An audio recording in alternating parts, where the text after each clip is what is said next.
Today, we're driving through uncharted territories, all alone. Mexico is one of the most beautiful countries I've traveled through, but it doesn't come out without risks. There's never a dull moment on the road in Mexico. One moment, I'm watching a volcano eruption. The next, I'm being pulled over and paying a bribe. No 2 days here are ever the same. So what's the journey really like? How do I find charging when there's no public infrastructure? Tú eres la chica para la electricidad. And the big question is, can we make it to Belize? And if you're new here, hi, my name is Sandro, and I probably have one of the most unconventional stealth overlanding rigs on the internet. I fully renovated my 2023 Tesla Model X long range, aka Beluga, with a full kitchen, running water, 250 watts of solar on the hood, and plenty more. Throughout the last 2.5 years of solo travel, we have roamed all over North America, conquering some of the most remote regions one can travel to. Slowly, we are driving south on the Pan American Highway to Ushuaia Argentina, a 20,000 mile journey throughout 15 countries. I don't know. Looks a bit intense. Yeah, but in morning was like yesterday. Was the same, but this is a little bit more now. This is a lot more. Yeah. Yeah, it might just be smart to leave.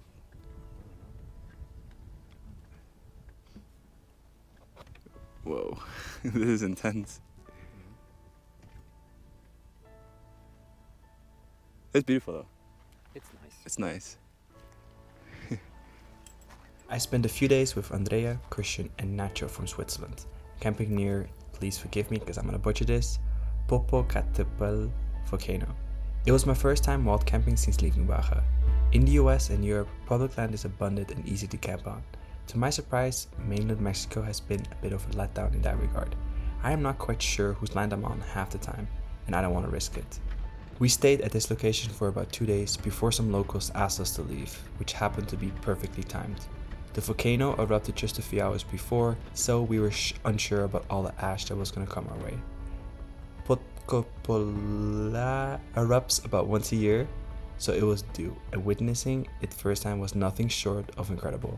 Moments like these are exactly why I choose to live on the road.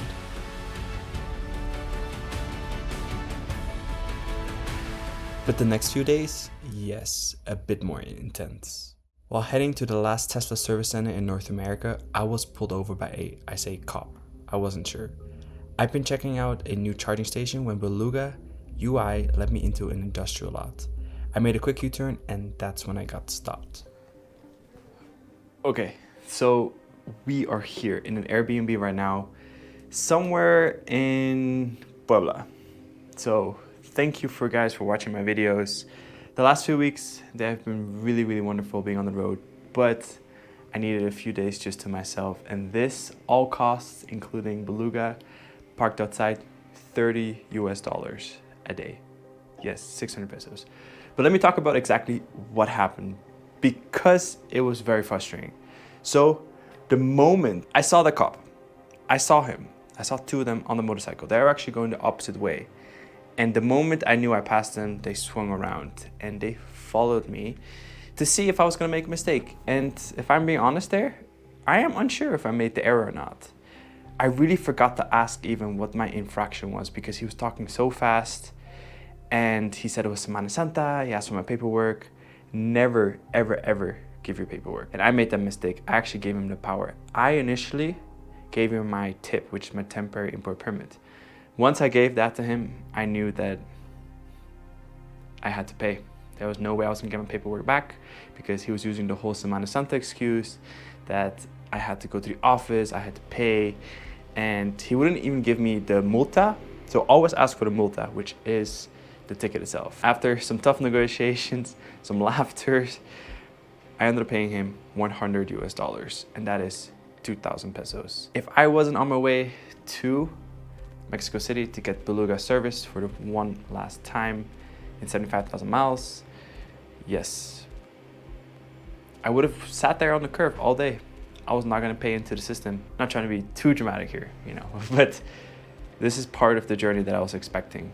So thank you for you guys for watching my videos. A few hours later, we made it to Mexico City for Beluga's final checkup before heading further south. So this is Beluga's last service appointment. Well, kind of. It's just a regular checkup, and I wanted to make sure everything is okay before we keep going, because this is the last service center in all of North America. That's it. There's nothing even in South America yet. A tire rotation, balancing, HVAC filter replacement, and a full inspection gave me the peace of mind to push more, deeper into no man's land. Afterward, I returned to Puebla to decompress at one of the nicest urban parking lots I've stayed in. Estefania and her family welcomed Beluga and I with open arms, even making me breakfast every morning. She gave me a tour of Chulola and took me to local markets where I stocked up on my mangoes and avocados.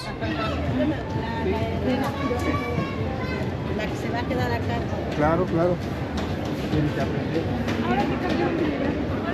If you're overlanding and need a safe place to stay in Cholula near Puebla, I highly recommend this place. The spot has stable electricity, 115 volts, so you can charge for free while parked. Beluga definitely appreciated that. Tienes que mirar al centro. 1, 2, 3. Yeah. Sí, soy mala en las fotos. No quiero poner entre la luz.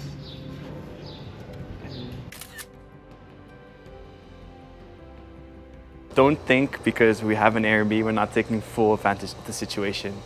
So my window is right there, and I'm gonna see if I can connect the mobile connector.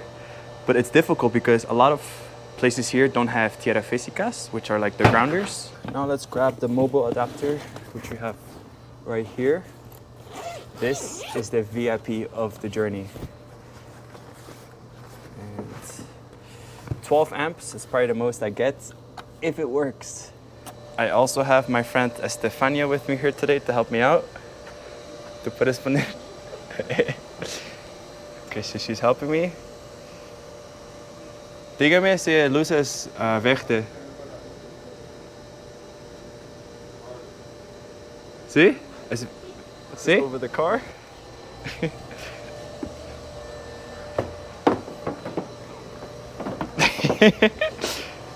1, 2, 3.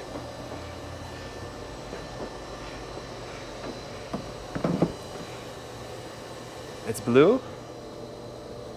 It's flashing. It's green. There we go. Free is free, right? I do have to move the car tomorrow by 6:30, and that is the day that we're leaving, so it'll be perfect. Also, a big tip, if you are ever on the road and you want to save as much battery as you can, make sure you turn off sentry mode as much as you can, because there's a bathroom right there, so people will continuously pass my car, and that would really take a lot of energy. I've learned that lesson when I was in the Arctic, because everybody would check out the car, and the whole day I wouldn't really charge because everybody would just trigger the sentry mode. So don't forget that.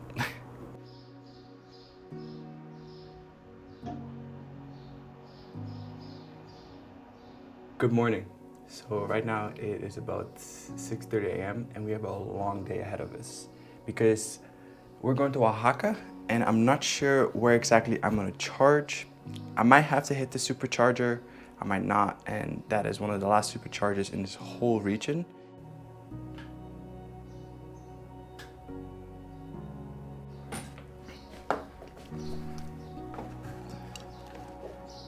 One, two, three.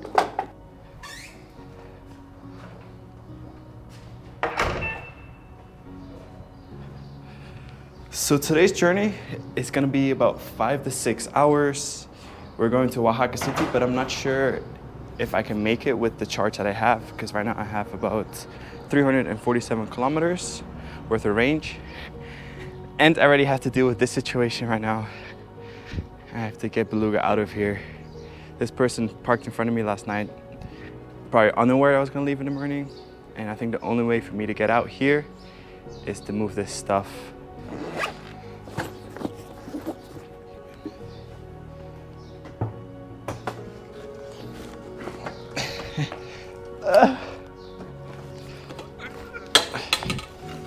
There you go. Vale. Oh, this is heavy.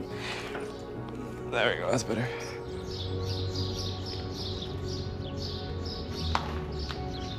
This is confusing me because the destination may be close when you arrive. These chargers are offline. They've been offline for a while. So I don't get why it's routing me this way. Let's see what the other charging... Okay, we might have to go there to Iresalba in Veracruz. Let's add that instead. And then we can make it to Oaxaca.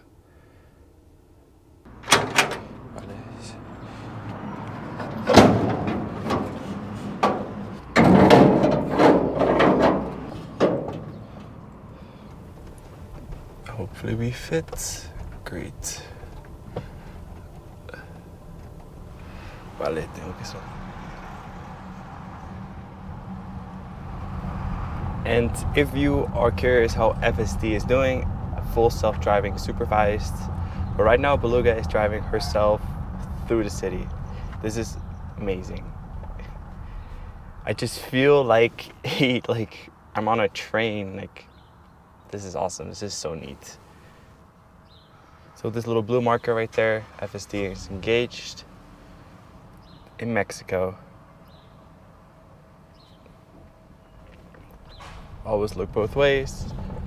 It can't always see the topes, which are like the little speed bumps, or the craters, the potholes here. But otherwise it's doing a really, really good job. Actually, no, I disagree. It misses a lot of exits here, so I do take over manually a lot. I have to pay attention here. But for the most part, it does all right for right now.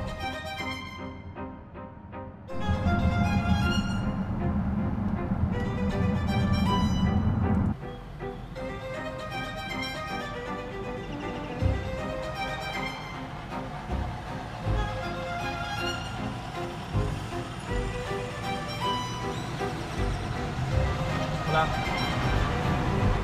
Más, sí. ¿Qué? Vale, gracias. This thing, it doesn't always work. It's so cool. Whoops.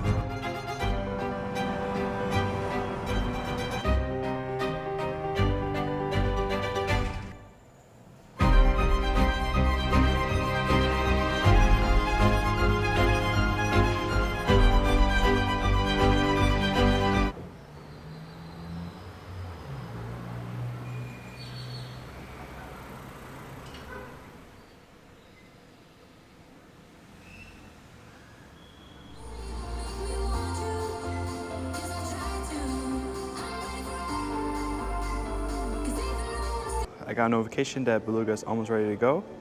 We're at 87%, 444 kilometers. This will be a very long stretch today, 5 hours, and I'm not 100% sure yet where I'm gonna charge. I have a few options. One is an Audi dealer that has CCS, and the other one will be a campground, it'll be slow. So we'll see, this will be really heading into no man's land. After finishing supercharging in Veracruz, I had to backtrack west, as this was the only fast charger en route and I wanted to play it safe. It added about 1 hour extra to the journey, as traffic going back up the mountain really slowed us down. Then I got pulled over once again. Driving in Mexico, simply put it, is a wild experience. Like, even right now, people are trying to pass me and there's a truck in front of me, so I'm gonna go past him. There. It is wild. About an hour ago, I got stopped again by the police. They said that driving with my foot out the window is illegal here, but then when I told them that my car was driving fully autonomously on FSD, like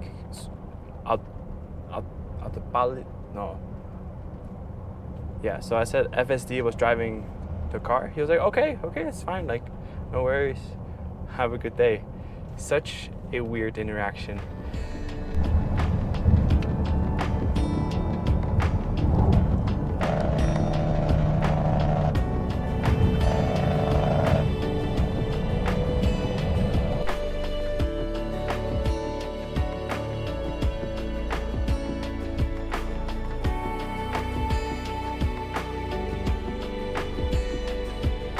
Let's see if we get to use them. They work. because there's no more superchargers around.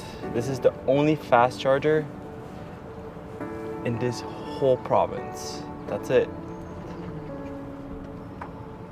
Hola. ¿Tú eres la chica para la electricidad? Hola, ¿qué tal? ¿Se le queda? Este coche. Sí, ya lo tengo todo. La única cosa que necesita es electricidad. ¿Y cuánto cuesta una kilowatt-hour? 12.50 el kilowatt. 12.50, ok.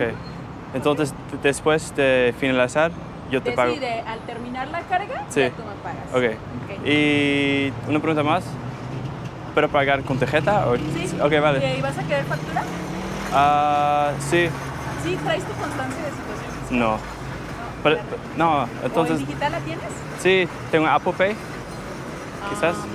No, es que tienes que pasar a caja. Ok. O sea, tienes que tener la tarjeta. Ah, sí, sí. O puede ser en efectivo. Yo tengo una tarjeta. Ok. Sí, vale. Se pesa mucho. Ajá. Ya, puedes Sí, soltarlo. sí. No pasa nada. Tengo que empujar un poquito más. ¿Me puedes? ¿Ya quedó, verdad? No. Ah, no se quedó. ¿Así? Sí. Ya quedó. Vale. Creo que lo jala, ¿verdad? Sí. A ver, déjame ver si ya lo agarra. Okay, you probably can't see, but right now we're getting about 50 kilowatts. The screen is completely burned. Kind of sums up how it feels here. It's hot, so freaking hot. But it's charging, and after this we're gonna go to our campsite. It's gonna be expensive. It's $12.50 per kilowatt hour, so I'll put the number in USD right here. Ah. La otra es mi tarjeta. That's it. What an experience. Going into a legacy dealer just to pay for charging. $35 is the total. It was 56 kilowatts. Sorry, it was 50 kilowatts output, 56 kilowatt hours that I put inside Beluga. 700 pesos, which is about 35 USD. This is a first for me, and it's a whole process just to pay. But no complaining here because this is the fast charger. But now we're gonna head towards our campsite for tonight.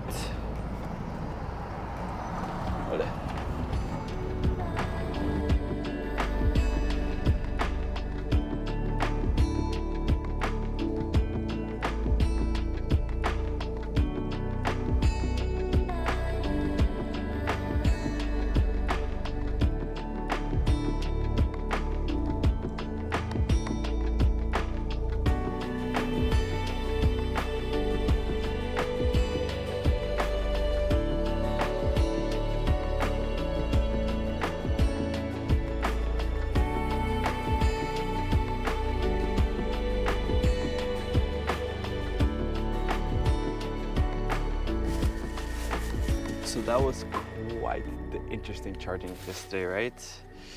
And this is gonna be my campsite for the next few days, I guess. The owner did not want me to charge using the outlets here, which is fine because I always prepare in a way where I am assuming that the outlets just don't work and then I can't charge there. He's afraid that the juice that Beluga will be requesting, that it will damage his power grid. So I respect it. That's why we charged at the other location. That was one of the most interesting chargers I've ever used. It was a whole process just to get 53 kilowatt hours, but I'm very grateful because that was the last charger here. And if you are of the 20% that is still here with me right now, thank you so much for watching my video. And the next few weeks will be very interesting because now we're really going into harder and deeper territories. But that's when the fun starts, right? Join us in our next video when we drive towards Belize, our first Latin American country, and this might be the toughest part of our Watts of Freedom expedition yet. See you guys in the next one.